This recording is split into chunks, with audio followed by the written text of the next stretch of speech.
పెద్ద పెట్టుబడి లేదు కదా అప్పుడేదో నా మీరు దగ్గర. వెంచర్ ఒకటి కట్టి అది అదే బ్లాక్ అదే అయిపోయి. అదే చెప్తున్నా. ఫస్ట్ ప్రాజెక్టు 4 పార్ట్నర్స్గా అది స్టార్ట్ చేసాం. హ్మ్. 350 రూపాయలకి అమ్మాం గజం. హ్మ్. గజం 350. బా.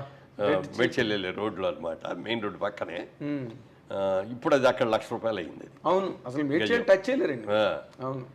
సో అది ఎంఎం బాగానే ఉంది, అది బాగానే ఉంది అన్న తర్వాత నెక్స్ట్ ప్రాజెక్ట్ ఎక్కడ చేద్దాం అనుకున్నప్పుడు ఈ జూబ్లీ హిల్స్కి దగ్గరలో ఉన్నది మాదాపూర్. మాదాపూర్.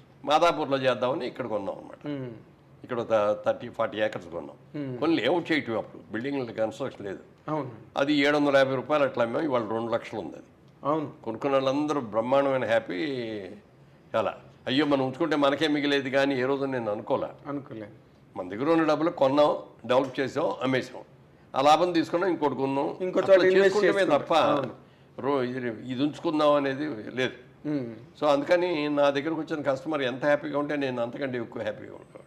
అదేలేండి. అంటే మీరు ఎక్కడ బ్లాక్ అవ్వలేదు, రొటేషన్లో వెళ్ళిపోయారు. తర్వాత ఏంటంటే నాకున్న టాలెంట్కి కానీ ఇది నేను మొదటి నుంచి చెప్తున్నా కదా, నేను ఒక సగటు మనిషిని అని. దేవుడు నాకు అంతకంటే ఎక్కువ ఇచ్చాడు చాలు.